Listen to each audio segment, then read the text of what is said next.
Welcome to Storied Audio. She felt the lie long before she ever spoke it. In the way she hesitated when he asked how her day was.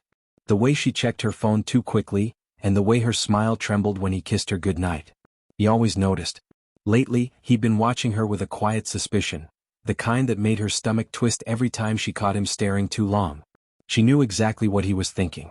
That she is lying or cheating. And the worst part was, she was lying.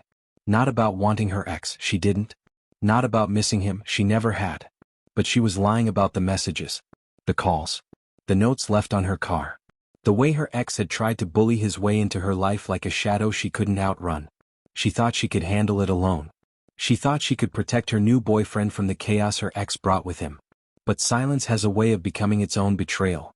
The night it happened, he came home early, shoulders tense, jaw tight, holding his phone like it was something toxic. "Why is your ex telling people you've been talking to him?" Her heart stopped. She opened her mouth but nothing came out. "Just tell me the truth," he said. "Please." "I'm not talking to him," she whispered. His eyes narrowed. "Then why is he saying you are?" "Because he wants to ruin us. He can't stand that I moved on." But she couldn't say any of that. If she did, her boyfriend would go after him. And her ex wasn't the type to back down. He was the type to escalate. She swallowed hard. "He's lying." "Are you sure?" His voice cracked. "Because lately, you've been different. Distant. Nervous. Like you're hiding something." Her chest tightened. "I'm not hiding another man." He looked away. "Then what are you hiding?" She couldn't answer. And that silence, that awful, suffocating silence, was all the confirmation he needed. He walked out of the room without another word. She sank to the floor, shaking, terrified that she had just lost the one person who ever made her feel safe. The next morning he barely spoke to her. He moved around the apartment like a ghost, quiet, distant, unreachable. Every time she tried to talk, he shut down. Every time she reached for him, he stepped back. She felt herself unraveling. By noon, she couldn't take it anymore. She found him sitting on the edge of the bed, staring at the floor like he was trying to solve a puzzle that hurt to look at. "I need to tell you something," she whispered. Her throat burned. "He's been contacting me. For weeks." His head snapped up. "And you didn't tell me?" "I didn't want you to worry." "You thought hiding it would make me worry less?"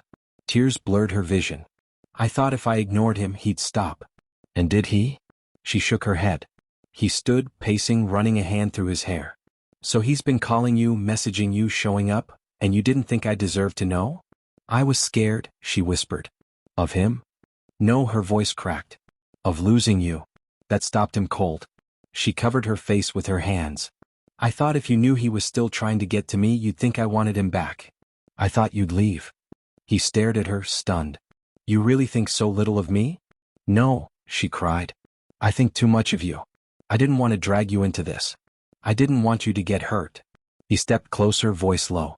"I'm already hurt." The knock came that evening. 3 sharp hits against the door.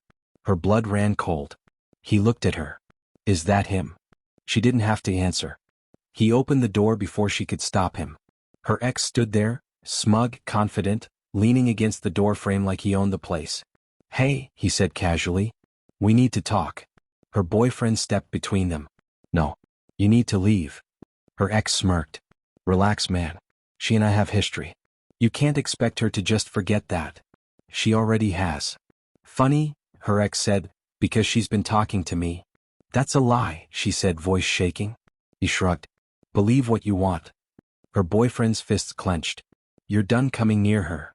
Her ex stepped forward, invading his space. "Or what?" She saw it happen in slow motion, the moment her boyfriend snapped. Not out of rage. Not out of ego. But out of pure, protective instinct. He shoved her ex back. "I said leave." Her ex swung first, a wild, reckless punch. Her boyfriend dodged, grabbed him by the shirt and slammed him against the wall. Not brutal. Not excessive. Just enough to make the message unmistakable. "Stay away from her," he said through clenched teeth. "If you come near her again, I'm calling the police." And that's when everything changed. Her ex froze. For the first time, the swagger vanished. Because he had prior arrests. Assault. Disorderly conduct. A restraining order violation with someone else. He'd always bragged about beating the system, but she knew the truth. He was one mistake away from going back. And he knew it too. Her boyfriend saw the shift, the panic flickering behind his eyes. You don't want that again, do you? He said quietly. Jail? Her ex swallowed hard. That was all the answer anyone needed. Her boyfriend released him. This is your last warning. Her ex straightened his shirt, but the confidence was gone. He didn't smirk. He didn't taunt. He didn't try to push past them. He just backed away. You're making a mistake, he muttered, but even he didn't sound convinced. No, her boyfriend said, pulling her gently behind him. She made one when she ever let you near her. And she's fixing it now. Her ex hesitated, one last moment of indecision, then turned and walked down the hallway fast, shoulders tense, never looking back. Because he knew. One more incident. One more confrontation. One more report. And he'd be in a cell again. For good. She collapsed into her boyfriend's arms the moment the door shut. He held her tightly, breathing hard, adrenaline still shaking through him. You should have told me, he whispered. I know, she sobbed. I'm sorry. I was so scared you'd think I still wanted him. He cupped her face gently. I don't care about your past, he said. I care about you. And I'm not going anywhere. Her tears fell harder. I won't hide anything again. Good, he said softly. Because we face things together. Even the ugly parts. She buried her face in his chest, finally letting herself breathe. For the first time in months, the past finally stayed in the past. And for the first time in months, she believed him when he said, I'm not going anywhere. Subscribe to the channel for more audio stories.